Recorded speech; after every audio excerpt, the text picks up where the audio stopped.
What up, guys? It's Kevy here. Who is going to kill the Night King? Let's take a look at everyone. If I missed anyone, let me know. But let's not spend too much time on people that have no shot. So here they are. Pause it, take a look, and let me know if you think it'd be cool if any of these cats save the day by killing the Night King. Okay, same deal here. I don't think anyone in this group has much of a chance. I'll comment on a couple though. Varys. Something's up with Varys. He had that vision a long time ago that freaks him out. You don't believe in the old powers, my lord? I think you believe in what you see, and in what those you trust have seen. And yet I have seen things, and heard things. Things you have not. Things I wish I had not. One last time. My lady. I have to die in this strange country. Just like you. So he probably has foreseen his own death. And it better be something important. I can't put my finger on it yet, but I don't think it'll relate directly to the Night King. Pod. I don't think Pod will do it, but he's one of my favorite characters. Probably Davos, then Jaime, then Pod. I just said that off the top of my head. I don't know. He's got one of the biggest hearts though, so if they somehow give him the hero moment, I'll love it. Jorah's pretty badass, and Daario is really badass, but who knows if we even see him again. Grey Worm, doubt it. Tormund, doubt it. Gendry, Yara, Theon, Tyrion. Davos. I'll be staying behind. I'm a liability out there, as you well know. You are.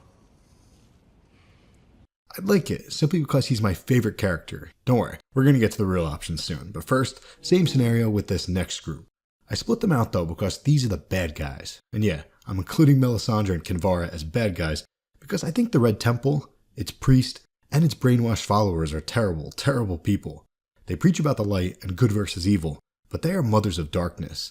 They don't just preach about Azor Ahai saving the world. They're going to try to leverage Azor Ahai to convert everyone to the Lord of Light. And those that don't convert, they're going to burn them. They're going to burn the weirwood trees and burn the people. The leaders of the Faith of R'hllor are trash. With that said, I do hope we see Kinvara again. And y'all know why. Because it would be sick if she could shoot fire out of her hands like Bonero does in the books. And it'd be pretty hilarious if Melisandre turns out to be the prophesized Azor Ahai that she's been searching for all along.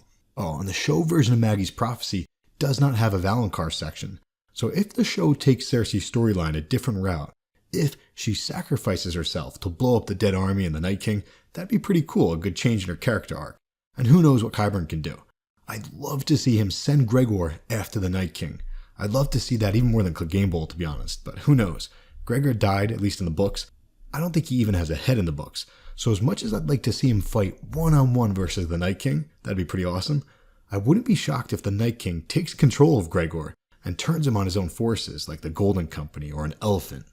Alright, now let's look at the people who actually have a shot at killing the Night King. But let's expand this to White Walkers to make it a little more fun.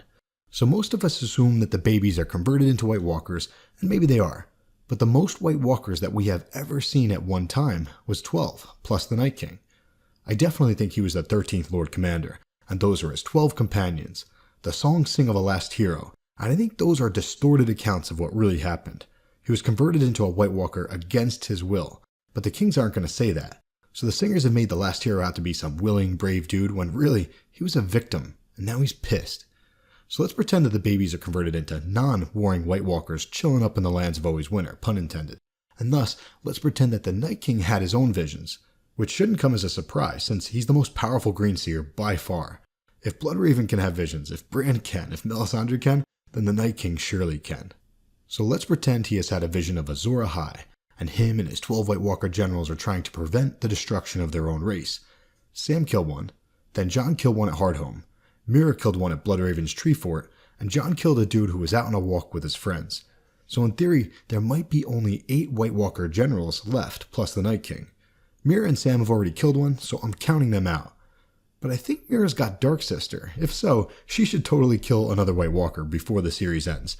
Check out all the badasses who wield the Dark Sister. The Senya Targaryen, Prince Daemon, Prince of the City, the Rogue Prince, Prince Aemon the Dragon Knight, and Bloodraven. So it'd be sick to see Dark Sister back in action. But now we're down to the nitty gritty. I'll start with an obvious one. Gilly. I know, I'm nuts. But I think she will kill a White Walker, because the White Walkers are probably pissed that she stole their baby, maybe even their own brother. I don't think it's the reason they're fighting, but it's definitely a viable subplot. So if Gilly kills a White Walker, she might be killing her own nephew. Maybe not. Her nephews are probably all the way up in the lands of always winter. These guys are probably thousands of years old. but I'm giving her a kill anyway, simply because the White Walkers are going to be looking for baby Sam, and Sam already got a kill. So you heard it here, Gil for the kill with Sam Sword's Heartbane. I mean, they didn't have Sam steal Heartbane just to collect dust, right? Moving on, Beric Dondarrion. Beric isn't even alive in the books, so I doubt he kills the Night King, but he better take out a White Walker before he dies. Killed him. He turned them all. And the same goes for Sandor. I don't see him taking out the Night King, but he's got a fear of fire, so he may overcome that to defeat his own brother, but it'd be cool if he got a White Walker kill as well. He's legit. He deserves it. Ideally, protecting Sansa as closure to the Unkiss, the Sansan theory. And I wouldn't be shocked if Sandor dies in the process of protecting her. He may not have the title, but Sandor has become a true knight. Alright, our boy Bronn. Show Bronn is arguably the best fighter. He finds ways to win. But just like Beric, I don't see him taking out the Night King, but he better take out a White Walker. Everyone thinks of his trial by combat or Dorne, and he had an amazing sequence in the Loot Train battle, but check out what he did at the Battle of Blackwater. Off the top of my head, this is my favorite kill of the entire series by far, and he tops it off with a standard Bronn head nod.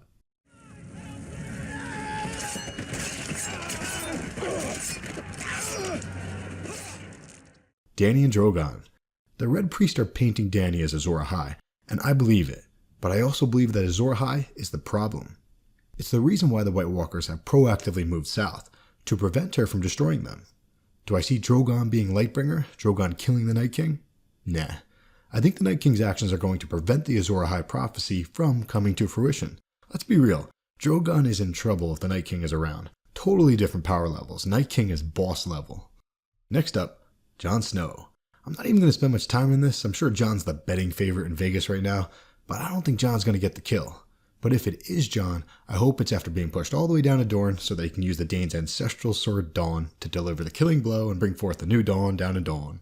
Because to be honest, I think Jon slashes him at some point, and it does not even work. Nothing happens. Uh-oh. What's plan B, guys? Plan B will relate to the use of a different colored dragon glass, green, red, or purple. I'm going to be expanding on this in part 2 of the Who is the Hero and Which Sword is Lightbringer series, as well as a standalone dragon glass video. Hit subscribe. But let's pretend that Valyrian Steel can kill the Night King. Could it be Arya? No one. There's a chance. At least there's a chance that she tries, and we've got some foreshadowing. Syrio Forel's speech is pretty much copied verbatim from the books to the show. Who are you? Your dancing master. Maybe because it was awesome, or maybe because it's crucial to the endgame. Syrio Forel. Tomorrow you will catch it. The first thing he did is toss her a sword and she dropped it. But now she has a cool little move that involves catching a sword, or rather, the dagger. The Valyrian Steel dagger, the same one that was in the book that Sam should not have been reading. Syrio also mentions how she's left-handed, how that will make her enemies awkward. And if you did not know, Maisie Williams is right-handed, so major props to her every time you see her using her left hand. As a little kid, she insisted to the producers that she would stay true to the book canon and use her left, just like Book Arya. And listen to this. All men are made of water. Do you know this? If you pierce them, the water leaks out, and they die. That's true for humans. We are mostly water. But it rings very true with the Night King, who is seemingly made out of ice at this point. Stabbed with frozen fire, and he became frozen water. Pierce him, and the water leaks out, and he dies. The water dance. So there's definitely a chance she uses this dagger and this exact move on the Night King. But there's another line in there that might be a hint to Jaime. Imagine Gendry forges a Valyrian Steel dagger onto Jaime's stump, or better yet, an obsidian dagger. And listen to this line. What if I drop it? The steel must be part of your arm. Can you drop part of your arm? No. If Jaime gets a Valyrian Steel hand, he's not going to drop his hand. So it could be Jaime, the lion. Or is he? Probably not, but I drift. I do hope Jaime kills a White Walker at some point, and I dig the title Night King Slayer. But when I first thought of that term, I wasn't referring to him using a sword, but rather Jaime killing Cersei, preventing her from blowing up the city with wildfire, and in effect, creating a so-called fiery sword in the form of unused wildfire, which could then be used to kill the Night King. But I've been spending way too much time on everybody else. I'm going to keep this one quick, and it's the most likely. If anyone kills the Night King with Valyrian Steel, It's going to be Brienne. But there can only be one champion. Brienne of Tarth.